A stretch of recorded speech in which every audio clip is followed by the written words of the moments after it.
அஸ்ஸலாமு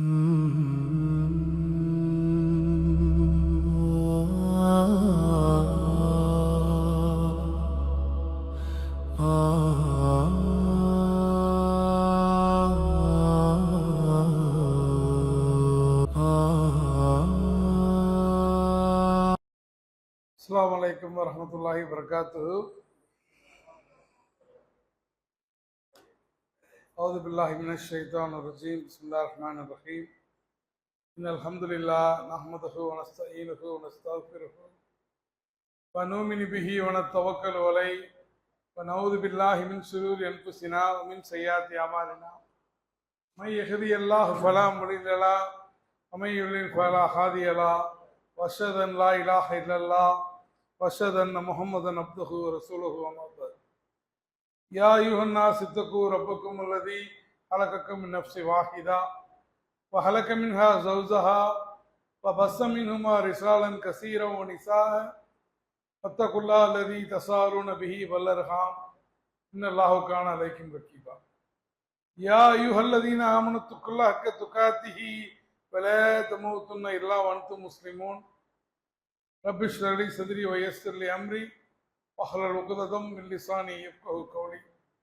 ربي زدني علما ربي زدني علما ربي زدني علما. நம்மை எல்லாம் படைத்து பரிபாலித்து பாதுகாத்து காத்து கொண்டிருக்கக்கூடிய, வார்த்தைகளின் வர்ணைக்குள் சிறைப்படுத்த முடியாத அந்த ஏக இறைவனை துதித்தவனாக, அவனுடைய சாந்தியும் சமாதானமும் நமது உயிரினும் மேலான உத்தம தூதர் முஹம்மது நபி ஸல்லல்லாஹு அலைஹி வஸல்லம் அன்னவர்கள் மீதும், அன்னாருடைய கண்ணியமிக்க குடும்பத்தினர்கள், சத்திய சஹாபாக்கள், தாபியன்கள், தபோ தாபியன்கள், இமாம்கள், சுஹதாக்கள், மேலும் இந்த வெள்ளிக்கிழமை இறைவன் கடமையாக்கி இருக்கக்கூடிய இந்த ஜும்மாவை நிறைவேற்றுவதற்காக இங்கு வந்திருக்கக்கூடிய நம் அனைவர்கள் மீதும் அந்த வற்றாத பெருங்கருணையானுடைய சாந்தியும் சமாதானமும் என்றும் நின்றும் பொழியப்படட்டுமாக என்று பிரார்த்தித்தவனாக இந்த ஜும்மாவுடைய உரையை ஆரம்பம் செய்கின்றேன். அன்பார்ந்த சகோதர சகோதரிகளே, தியாகத்தின் இலக்கணம் அல்லது தியாகத்துக்கு முன்னுதாரணம் என்று இஸ்லாமிய வரலாற்றில் நமக்கு நிறைய உதாரணங்கள் இருக்கிறது. இஸ்லாத்தை பொறுத்த வரைக்கும் எல்லா காலங்களிலும் சாதாரண மக்களிலிருந்து இறை தூதர்கள் வரைக்கும் ஒரு முஸ்லீம் எப்படிப்பட்ட தியாகத்தை செய்ய வேண்டும், இந்த உலகம் என்பது ஒரு இறை நம்பிக்கையாளனை பொறுத்த வரைக்கும் வெறும் சுகமாக வாழ்ந்து போவதற்காக அல்ல, மாறாக அவன் தன்னுடைய எந்த அளவுக்கு இறை நம்பிக்கையாளர்கள் சோதிக்கப்படுவார்கள் என்றால், அல்லாஹ் ரப்பல் ஆலமீன் திருமறையிலே சொல்லி காட்டுகின்ற அடிப்படையில் இறை நம்பிக்கையாளர்கள் உங்களுடைய உயிர்களை கொண்டும், உங்களுடைய பொருளாதாரங்களை கொண்டும், உங்களுடைய விளைச்சல்களுடைய இழப்புகளை கொண்டும் உங்களை சோதிப்பான்.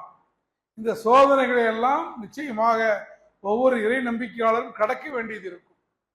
யார் இந்த சோதனைகளின் போது இறைவன் மீது நம்பிக்கை இழந்து விடாமல் பொறுமையாக இருக்கிறார்களோ, இன்னா லில்லாஹி வ இன்னா இலைஹி ராஜிஊன், நாம் இறைவனிடமிருந்தே வந்தோம், இறைவனிடமே திரும்பிச் செல்லக்கூடியவர்களாக இருக்கிறோம் என்று பொறுமை காக்கிறார்களோ, அவர்கள் மீதுதான் இறைவனுடைய தனிப்பட்ட கருணை, தனிப்பட்ட அன்பு பொழிகிறது.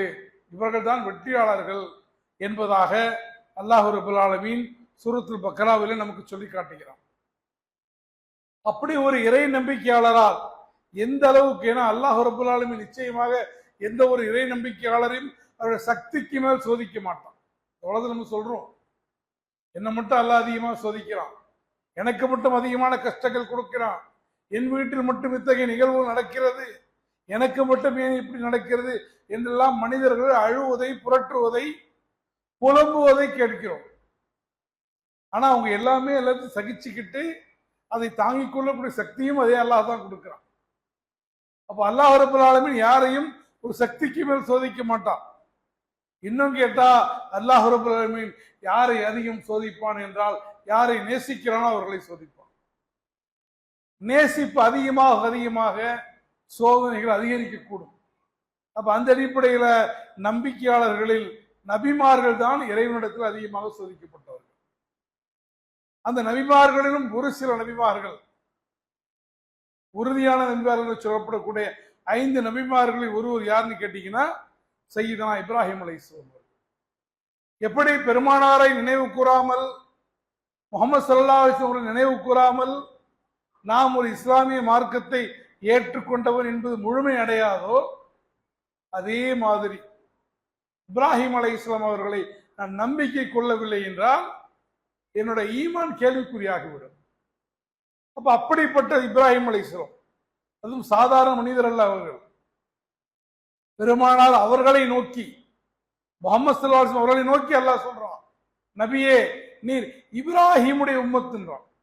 நீர் இப்ராஹிமுடைய உம்மத், நீர் இப்ராஹிமை பின்பற்றுமாறு நான் உனக்கு கட்டளையிடுகிறேன் என்று இப்ராஹிமுடைய மார்க்கத்தை பின்பற்றுவதற்கு முகமது ஸல்லல்லாஹு அலைஹி வஸல்லம் அவர்களுக்கு அல்லாஹ் தஆலா கட்டளையிடுகிறான் என்று சொன்னால், அப்ப எந்த அளவுக்கு இப்ராஹிம் அலைஹிஸ்ஸலாம் அவர்களுடைய வரலாறு நமக்கு தேவையாக இருக்கிறது என்பதை நம்மால் புரிந்து கொள்ள முடியும். அது மாத்திரமல்ல, ஒரு மனிதன் சந்திக்கக்கூடிய எல்லா சோதனைகளையும், எல்லா கஷ்டங்களையும், எல்லா சங்கடங்களையும் சந்தித்த ஒரு சிலரில் இப்ராஹிம் அலைஹிஸ்ஸலாம் அவர்கள்.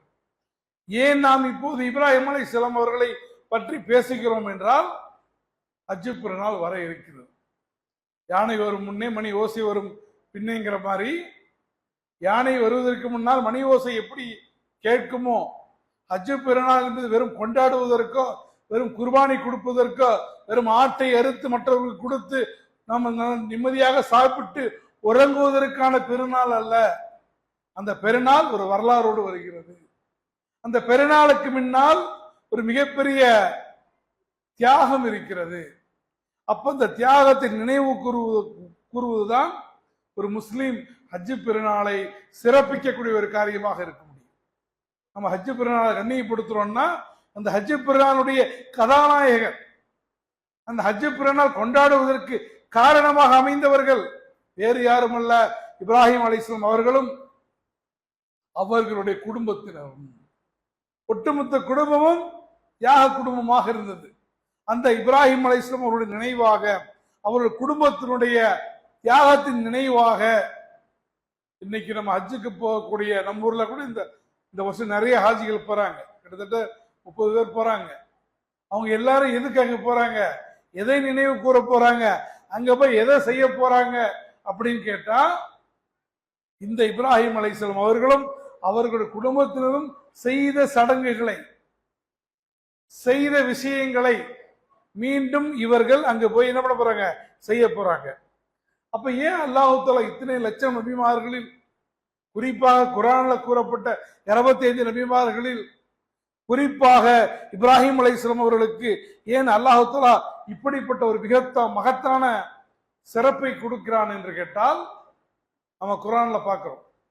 அல்லாஹ் ரப்பல் ஆலமீன் இப்ராஹிம் அலைஹிஸ்ஸலாம் நோக்கி சொல்றான், இப்ராஹிமே, இப்ராஹிமே நீ எனக்கு முற்றிலும் வழிபட்டவராக சரணடைவீராக, நீர் எனக்கு முற்றிலும் கட்டுப்பட்டவராக, 100% அடிபணிந்தவராக எனக்கு சரண்டர் ஆகுங்க, எனக்கு சரணடையுங்க என்று சொன்ன போது இப்ராஹிம் அலைஹிஸ்ஸலாம் நான் ஏன் சரணடைய வேண்டும் என்று கேட்கல. ஏன் எனக்கு மட்டும் இப்படிப்பட்ட விஷயம் கேட்கல. நான் இன்ஷா அல்லாஹ் முயற்சிக்கிறேன்னு சொல்லல, ட்ரை பண்றேன்னு சொல்லல. இப்ராஹிம் அலைஹிஸ்ஸலாம் சொன்ன பதில் என்ன தெரியுமா, நான் கட்டுப்பட்டேன். ஆல்ரெடி நீ கட்டுப்பட்டுட்டேன். நீ கேட்கிற கட்டுப்படுறியான்னு கேட்கிற, கட்டுப்படுவேன்னு சொல்லல. நான் இனிமேல கட்டுப்படுவேன்னு சொல்லல, நான் கட்டுப்பட்டு விட்டேன். அப்ப அந்த அளவுக்கு அல்லாஹுடைய அந்த கட்டளைகளுக்கு முற்றிலுமாக சொல்வதற்கு முன்னாலேயே கட்டுப்படக்கூடிய ஒரு தன்மை படைத்தவராக இப்ராஹிம் அலைஹிஸ்ஸலாம் அவருடைய வரலாறு இருக்கின்ற காரணத்தினால், அந்த இப்ராஹிமுடைய வரலாற்றை தெரிந்து கொள்வது நிச்சயமாக ஒவ்வொரு முஸ்லீமுடைய ஈமானை வலுப்படுத்தக்கூடிய ஒன்றாக இருக்கும். ஹஜ்ஜுக்கு செல்லக்கூடிய ஹாஜிகள் குர்பானி கொடுப்பதாக இருக்கட்டும், சஃபாவுக்கும் மருவாவுக்கும் இடையிலே தொங்கோட்டம் ஓடுவதாக இருக்கட்டும், அல்லது ஜம்சம் நீர் அருந்துவதாக இருக்கட்டும், எல்லாமே இப்ராஹிம் அலைஹிஸ்ஸலாம் அவர்களை நினைவுபடுத்தக்கூடிய விஷயம்தான். ஆனால் அன்றைக்கு இப்ராஹிம் அலைஹிஸ்ஸலாம் அவர்கள் தன்னந்தனியாக இந்த சத்தியத்தை பிரச்சாரம் செய்தார்கள். இஸ்லாத்தை பிரச்சாரம் செய்த போது அவர்களுக்கு துணை யாரும் இல்லை. இன்னைக்கு சொல்றேன்ல, நான் பண்ணலாம்னு நினைக்கிறேன், மார்க்கத்தை போதிக்கலாம்னு நினைக்கிறேன், நன்மையை ஏவி தீமையை தடுக்கலாம்னு நினைக்கிறேன், எனக்கு சப்போர்ட் இல்லை, நம்ம சிறுபான்மையினராக இருக்கிறோம், நம்ம மைனாரிட்டியா இருக்கிறோம், எப்படி சத்தியத்தை சொல்வது என்று சஞ்சலப்படுகிறோமே. இப்ராஹிம் அலைஹிஸ்ஸலாம் சிங்கிள் நபராக இருந்தாங்க. அதனால்தான் அல்லாஹ் இப்ராஹிமை பார்த்து, இப்ராஹிமே நீங்க ஒரு உம்மத்துங்கிறான், நீ தனி மனிதர். இப்ராஹிம் என்பது தனி மனிதர்.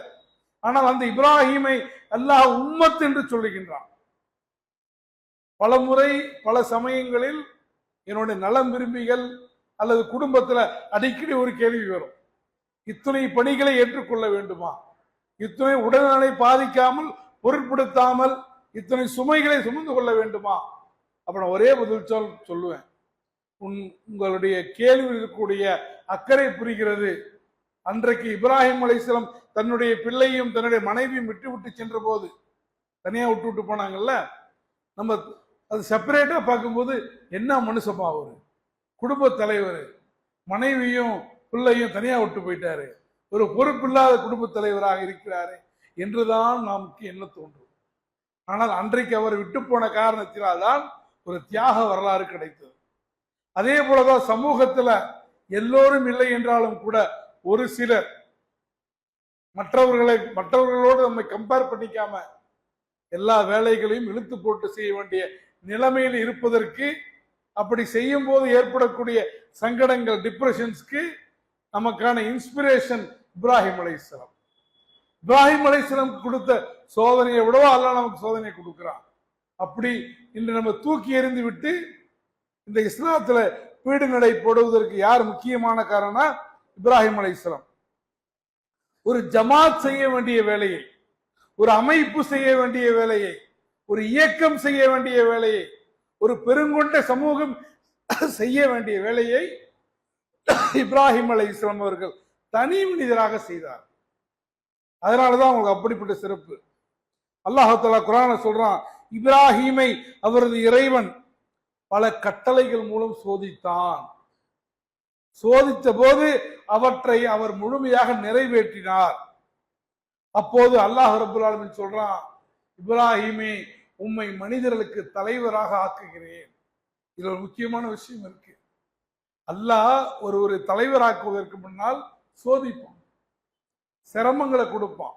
ஒரு டாஸ்க் எடுக்கிறதுக்கு முன்னால் அதை நிறைவேற்றுவதற்கான சக்தி அவருக்கு இருக்கிறதா, அதை நிறைவேற்றுவதற்கான நாலேஜ் அவரிடத்தில் இருக்கிறதா, அதை நிறைவேற்றுவதற்கான கமிட்மெண்ட் அவரிடத்தில் இருக்கிறதா என்றெல்லாம் அல்லாஹ் சோதித்து விட்டு பிறகுதான் என்ன பண்ணுவான்?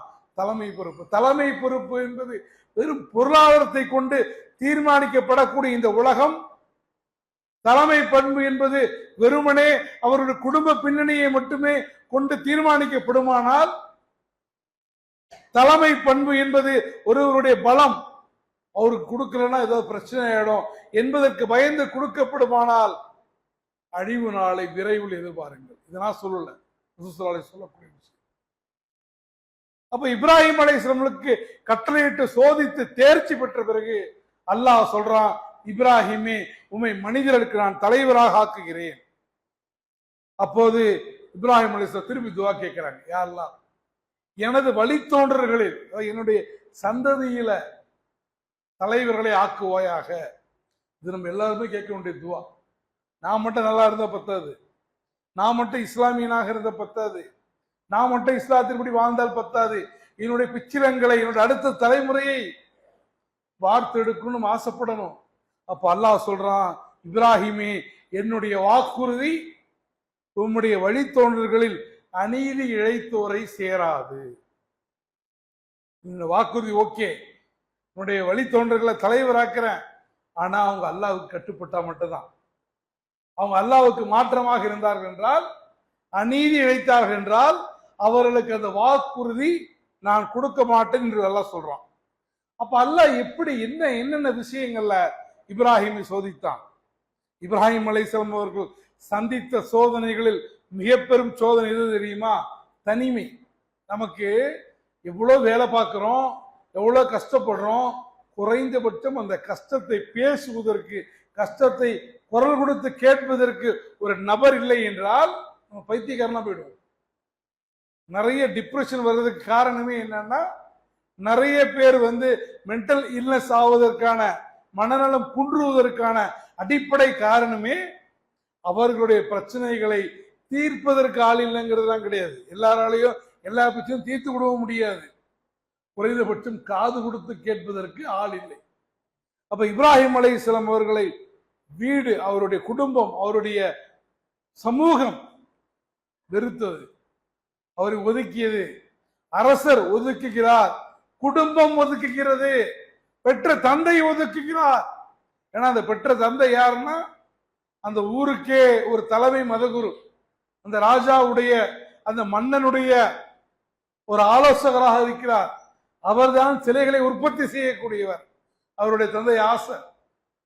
சிலைகளை தயாரிப்பவருடைய, சிலைகளை உற்பத்தி செய்யக்கூடிய சிலைகளுடைய மடாதிபதியினுடைய மகன்தான் இப்ராஹிம் அலைஹிஸ்ஸலாம். அப்ப என்ன பண்ணுவாரு? வாப்பா கண்டிப்பா கோவப்படுவார். நான் சிலையெல்லாம் கொடுத்துட்டு இருக்கிறேன், இவன் அதற்கு நேர்மாற்றமாக இருக்கிறானே என்று இப்ராஹிமுக்கு வீட்டில் எதிர்ப்பு, ஊரில் எதிர்ப்பு, சமூகத்திலே எதிர்ப்பு, அரசாங்கத்திலே எதிர்ப்பு. இன்னைக்கு நம்மள யாருக்கு இந்த எதிர்ப்புலாம் இருக்கு? ஒண்ணும் கிடையாது, ஒரு எதிர்ப்பும் கிடையாது. நம்ம பேசிக்கலாம், நாங்க சமூகத்துக்கு அப்படி செய்யறோம், இப்படி செய்யறோம், இதனால இவ்வளவு கஷ்டப்படுறோம். அரசு எதிர்க்கும், ஆனா சமூகத்தில் ஆதரவு இருக்கும். சமூகம் எதிர்க்கும், குறைஞ்ச குடும்பத்தில் ஆதரவு இருக்கும். இப்படி எல்லாருமே எதிர்க்கக்கூடிய அளவுக்கெல்லாம் அல்லாஹ் நமக்கு நிச்சயமாக சோதனைகளை கொடுக்கல. ஆனா இப்ராஹிம் அலைஹிஸ்ஸலாம் கொடுத்தான். கொடுத்த காரணத்தினால, சிலைகளை அவர் தகர்த்தெறிந்த காரணத்தினால, அதாவது இந்த மக்களுக்கு எப்படியாவது இந்த சிலைகளால் எந்த பயனும் இல்லை, எந்த ஃபாயிதாவும் இல்லை என்பதை உணர்த்த வேண்டும் என்பதற்காக அந்த மக்கள் எல்லாம் திருவிழாவுக்கு சென்ற சமயத்துல சின்ன சிலைகளை எல்லாம் உடைத்து விட்டு அந்த கோடாரியை பெரிய சிலையுடைய கழுத்திலே போட்டு விட்டு போகிறார். மக்கள் எல்லாம் பார்க்கிறாங்க, என்னடா எல்லா சிலையும் உடைக்கப்பட்டிருக்கு, ஆனா பெரிய சிலை மட்டும் கம்முன்னு நின்றுட்டு இருக்கு. பெரிய சிலை மட்டும் உடைக்கப்படல, அது கையில மட்டும் என்ன இருக்கு? கோடாரி இருக்குது. மக்களுக்கு யார் இது செஞ்சிருப்பான்? அப்ப யாருக்குமே என்ன தோணல? பெரிய சிலை தான் உடைச்சிருக்கணும் யாரும் சொல்ல மாட்டாங்க. ஏன்னா அவங்களுக்கு தெரியும் சிலைக்கு சக்தி இல்லைன்னு. ஆனா அந்த சிலைகள் என்ன பண்ணுவாங்க? வணங்குவாங்க. அது அவங்களுக்கு உணர்த்தணுங்கிறது இப்ராஹிம் அலைஹிஸ்ஸலாமுடைய நோக்கம். புரியுதுங்களா? எவ்வளவு நுட்பமாக. இதுதான் ஹிக்மத்து. தாவாங்கிறது இதுதான். தாவாங்கிறது அடுத்தவனை கோபப்படுத்துறதோ, நீ தப்புல இருக்கிற, நீ ராளாத்துல இருக்கிற அப்படின்னு அவனை வெறுத்து ஒதுக்குவது அல்ல, அவனுக்கு நுட்பமாக புரிய வைக்கிறான். இப்ப நடைமுறையில நீ யார் மேல கோவப்படணும்? பெரிய சிலை மேல கோவப்படணும். ஏன்னா எல்லா சிலையும் உடைச்சாச்சு, பெரிய சிலை மட்டும் சும்மா இருக்கு. ஆனா பெரிய சிலை மேல நீ கோவப்பட மாட்டேய, அதுக்கு சக்தி இல்லைன்னு உனக்கு தெரியும். சக்தி இல்லைன்னு உனக்கு தெரியக்குள்ள ஏன் அதை வணங்குற? அந்த கேள்வியை இழ வைப்பதுதான் இப்ராஹிமுடைய நோக்கமாக இருந்தது. அப்ப சொல்றாங்க, யார் இதை செய்திருப்பார் என்ற போது இப்ராஹிம் என்ற ஒரு இளைஞர் அடுத்து ஒரு கொள்கைக்காக நாட்டை விட்டே போகக்கூடிய சூழலுக்கு என்ன பண்ண தள்ளப்படுகிறார். அப்ப இப்ராஹிம் அலைஹிஸ்ஸலாம் அவர்களுக்கு அதுக்கு பிறகு பாத்தீங்கன்னா அவருடைய நீண்ட வருடம் கழித்து இனி குழந்தை பிறக்காது, குழந்தை பிறப்பதற்கான வாய்ப்பில்லை என்று இருக்கக்கூடிய முதிய வயதில் அல்லாஹ் ஒரு குழந்தை கொடுக்கிறான். முதிய வயதுல அந்த குழந்தை வளர்ந்து வாலிபனாகி அவருக்கு துணையாக நிற்க வேண்டிய தருணத்திலே அல்லாஹ் இன்னொரு சோதனையை கொடுக்கிறான். அந்த சோதனையிலும் என்ன பண்றாங்க? இப்ராஹிம் அலைஹிஸ்ஸலாம் அவர்கள் வெல்கிறார்கள். இப்படியாக எல்லா விதமான இறைவனுடைய சோதனைகளை அவர் வென்ற காரணத்தினால்தான் இப்ராஹிமை இமாம், உன்னை தலைவராக ஆக்குகிறேன், ஒட்டுமொத்த சமூகத்துக்கான தலைவராக அல்லாஹ் ஆக்கிவிட்டு அல்லாஹ் சொல்றான், முஹம்மதே உண்மை வழியில் நின்ற இப்ராஹிமுடைய மார்க்கத்தை பின்பற்றுவீராக. இப்ராஹிம் இணை கற்பிப்பவராக இருக்கவில்லை. ஏன்னா இன்னைக்கு உலகத்தில் இருக்கக்கூடிய மிக முக்கியமான மதங்களான இஸ்லாமும் இப்ராஹிமை கொண்டாடுவதை போல கிறிஸ்துவமும் இப்ராஹிம் அலைஹிஸ்ஸலாம் கொண்டாடுகிறது. யூத மதமும் இப்ராஹிம் அலைஹிஸ்ஸலாம் அவர்களுக்கு உரிமை கொண்டாடுகிறது. ஆனால் அந்த யூதர்களும் கிறிஸ்துவர்களும் புரிந்து கொள்ள வேண்டும், இப்ராஹிம் ஒரு முஸ்லீம், இப்ராஹிம் ஒரு இறை நம்பிக்கையாளர், இப்ராஹிம் சிற்கு வைப்பவராக இருக்கவில்லை. ஏன்னா அன்னைக்கு குரானை வாசித்துக் கொண்டிருந்த கிறிஸ்துவர்களுக்கும் யூதர்களுக்கும் நீங்க உண்மையிலே இப்ராஹிமை பின்பற்றக்கூடியவர்களாக இருந்தால் நீங்க என்ன பண்ணணும், நீங்கள் முஸ்லீமாக விட வேண்டும் என்பதாக அல்லாஹு தாலா இதன் மூலமாக கட்டளையிடுகின்றான். அப்ப இன்னைக்கு நம்ம இப்ராஹிம் அலைஹிஸ்ஸலாமுடைய தியாகத்துல பல தியாகங்கள் இருக்கு. அதுல ரெண்டே ஒரே ஒரு தியாகத்தை பற்றி பார்த்துட்டு இன்றைய உரையை முடிப்போம். இப்ராஹிம் அலைஹிஸ்ஸலாம் தன்னுடைய மனைவி, தன்னுடைய மகன் நெடுநாட்கள் கழித்து பல வருடங்கள் கழித்து தனக்கு பிள்ளை பிறக்குமா என்ற ஒரு தருணத்துல பிறந்த இஸ்மாயில் அலைஹிஸ்ஸலாம் அவர்களையும் அவர்களுடைய அம்மாவையும் என்ன பண்றாங்க, இறைவனுடைய கட்டளை இப்படி காபத்துல்லா இப்போது இருக்கக்கூடிய இடத்திலே விட்டு விட்டு செல்கிறார்கள். அப்ப அவங்களுடைய மனைவி கேட்கிறாங்க, போய் அந்த வெட்ட வழியில விட்டு திரும்பி பார்க்காம போறாங்க. மனைவி கூப்பிடுறாங்க, திரும்பி பார்க்க முடியல. திரும்பி பார்த்தா நம்மளால தாங்கிக் கொள்ள முடியாது. உண்மையில பெரிய விஷயம்லாம் வேணாம். நீங்க வளர்க்குற பிள்ளைய முதல் எல்கேஜியில் சேர்ப்பாங்க ஸ்கூல்ல. எல்கேஜியில் சேர்க்கக்குள்ள எப்படி பிள்ளை ஈவினிங் மதியம் உங்கள்கிட்ட தான் வரப்போகுது. அந்த ஸ்கூல்ல விடக்குள்ள அந்த பிள்ளை அழுவ பாருங்க, அதை வாப்பா அம்மா அளவுக்கு தாங்கிக்க முடியாது. அப்படியே அங்கேயே பார்த்துட்டு நிற்பாங்க. நீங்க பார்த்துட்டு நின்று அந்த பிள்ளை இன்னும் அழுவோம். அதனால சொல்லுவோம், விட்டு நீ போயிட்டே இருங்கன்னு. அப்ப சின்ன கொஞ்ச நேரத்துக்கே அப்படி நம்ம பயப்படுறோம, இவங்க வருவாங்களா வரமாட்டாங்களா எதுவுமே தெரியாது. அதனால அவங்க கூப்பிடுறாங்க. அப்ப ஒரு எதுக்குமே பதில் சொல்லல, ஒரே கேள்வி கேட்டாங்க, இது நீங்களா விட்டு போறீங்களா இறைவனுடைய கட்டளையா? அவ்வளவுதான். நீங்களா விட்டுட்டு போறீங்களா இறைவனுடைய கட்டளையா? இறைவனுடைய கட்டளை என்று சொன்னவுடன் அப்படின்னா நீங்க போங்கன்ட்டாங்க. அந்த இறைவன் எனக்கு தருவான். நல்ல யோசனை பண்ணி பாருங்க, கொஞ்சம் அப்படி மனசுல கற்பனை பண்ணி பாருங்க.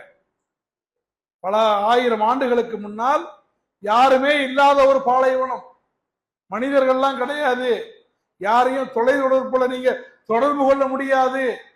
அங்க எந்த விதமான ஒரு வணிகமோ விவசாயமோ கனி வர்க்கங்களோ பழங்களோ எதுவும் கிடையாது. வெட்ட வெளி, பொட்டல் வெளி. பொட்டல் வெளியில உங்களுடைய ஒரே கணவரும் உங்களையும் உங்களுடைய சின்ன பிள்ளையும் விட்டுட்டு திரும்பி பார்க்காம போனார்னா உங்களுடைய மனநிலை எவ்வாறு இருக்கும்? அப்போது கேட்கிறார்கள், இது இறைவனுடைய கட்டளையா? ஆம் என்று சொன்னவுடன் அந்த ரப்பு எங்களுக்கு உதவி செய்வான் என்று நினைக்கிறாங்கல்ல, அதுதான் அல்லாவை முழுமையாக ஏற்றுக்கொள்வதற்கு அடையாளம். ஒரு இப்ராஹிமுடைய மனைவி அப்படித்தான் இருக்க முடியும்.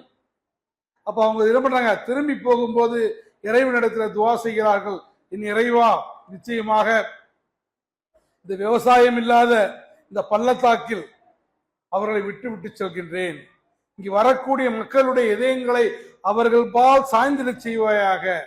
இன்னும் அவர்களுக்கு நன்றி செலுத்தும் பொருட்டு கனி வர்க்கங்களின் ஆகாரம் அளிப்பாயாக அப்படின்ட்டு இப்ராஹிம் அலைஹிஸ்ஸலாம் பண்றாங்க. துவா மட்டும் என்ன பண்றாங்க, செஞ்சுட்டு போறாங்க. அந்த துவா இறைவன் கபூலாக்கி கொண்டான். பல வருடங்களுக்கு பிறகு கபூலாக்கி கொண்டான். இன்னைக்கு சவுதி அரேபியாவுக்கு இல்ல மக்காவுக்கு ஹஜ்ஜுக்கு போறவங்களுக்கு அது பாலைவனமாச்ச வெட்ட வெளியாச்ச அப்படின்ற பயம்லாம் இல்லை. இங்க விட நல்லாவே அங்க என்ன கிடைக்கும், பழங்கள் கிடைக்கும், காய்கறிகள் கிடைக்கும், கனி வர்க்கங்கள் கிடைக்கும். இப்ராஹிம் அலைஹிஸ்ஸலாம் அன்னைக்கு கேட்ட துவாவை அல்லாஹ் பல வருடங்கள் கழித்து நமக்கு கபூல் செய்திருக்கிறான். கிவி ஃப்ரூட், அது பேரு கிவினா நியூசிலாந்து வர்றது. அங்க கூட சீசன்ல தான் கிடைக்கும். அங்க போனீங்கன்னா எல்லா சீசன்லயும் கிடைக்கக்கூடிய அளவுக்கு இப்ராஹிம் அலைஹிஸ்ஸலாம் அவர்களை துவாவை அல்லாஹ் ரப்பல் ஆலமீன் ஏற்றுக்கொண்டதை பார்க்கிறோம். அப்ப அந்த குழந்தை பசியில அழுகிறது. அழும்போது அதுக்கு ஏதாவது கொடுக்கணுமேன்னு சஃபாவிலும் மருவாயும் 7 முறை என்ன பண்றாங்க, ஏறி ஏறி பாக்குறாங்க யாராவது வராங்களான்னு. இப்ப யாரும் வராத போதுதான் அந்த அசிரியருடைய அடிப்படையில தான் இருக்கக்கூடிய இடத்தை கட்டும் போது நீர் பீரிட்டு வருகிறது. நீர் பீரிட்டு ஒரு அருவியை போல் ஓடுகிறது. அப்போது பயந்து போய், ஐயோ இது பாட்டு போயிடுச்சுன்னா தண்ணி நமக்கு கிடைக்காம போயிடுமோன்னு நினைச்சிட்டு ஜம் ஜம் நில் நில், அது நின்று விட்டது. ரசூலுல்லாஹி சொல்றாங்க, அன்னை ஹாஜிரா மட்டும் அன்னைக்கு ஜம்ஜம்னு சொல்லணும்னா மக்காவில் ஒரு ஆறு ஓடி இருக்குங்கிறாங்க. அப்ப அந்த ஜம்ஜம் நீரைத்தான் நாம் இன்னைக்கு எல்லாரும் அங்க போய் என்ன பண்றோம், அருந்துகிறோம். எதை எடுத்துட்டு வரோமோ இல்லையோ அங்கே என்ன பண்றோம், ஜம்ஜம் நீரைத்தான் எடுத்து கொண்டு வருகிறோம். அப்ப ஹஜ்ஜுக்கு போகக்கூடிய யாருமே இப்ராஹிம் அலைஹிஸ்ஸலாம் அவருடைய தியாகத்தை, இப்ராஹிம் அலைஹிஸ்ஸலாம் குடும்பத்துடைய தியாகத்தை நினைவு கூறாமல் ஹாஜிகளாக போகவும் முடியாது, ஹாஜிகளாகவும் வரவும் முடியாது. அந்த அளவுக்கு மிக வலிமையான தியாகத்தை இப்ராஹிம் அலைஹிஸ்ஸலாம் அவர்கள் செய்த காரணத்தினால் தான் அல்லாஹ் ரப்பல் ஆலமீன் அவர்களுடைய வாழ்க்கையை பின்பற்றுமாறு நமக்கு கட்டளை எடுக்கின்றான். இறைவன் நாடினால் இன்ஷா அல்லாஹ் அடுத்த வாரத்துல இப்ராஹிம் அலைஹிஸ்ஸலாம் இன்னும் பல தியாகங்கள் இருக்கிறது. அதிலும் நமக்கு நிறைய படிப்பினைகள் இருக்கிறது. குர்பானி கொடுப்பதற்கு முன்னால் அந்த படிப்பினைகள் நம்முடைய மனதிலே இருந்தால் நம்முடைய குர்பானியுடைய ஸ்டைலும், நம்முடைய குர்பானியுடைய கொடுக்கும் போது நம்முடைய உள்ளத்தினுடைய உறுதியும் ஒரு மிகப்பெரிய மாற்றத்திற்கு உள்ளாகும். அல்லாஹ் ரப்பல் ஆலமீன் அந்த இப்ராஹிம் அலைஹிஸ்ஸலாம் அவருடைய அடிப்படையை பின்பற்றி அவர்களுடைய ஈமானோடு அவர் கற்றுக் கொடுத்த அந்த பாதையினுடைய அடித்தளத்தில் நாம் எல்லோரும் முஸ்லிம்களாக இருந்து மறுமையிலே அந்த இப்ராஹிம் மற்றும் பெருமானாரோடு எழுப்பப்படக்கூடிய பாக்கியத்தை எல்லாம் அல்லாஹ் உங்களுக்கும் எனக்கும் தருவானாக என்று துவா செய்தவனாக இந்த ஜும்மாவுடைய உரையை நிறைவு செய்கிறேன்.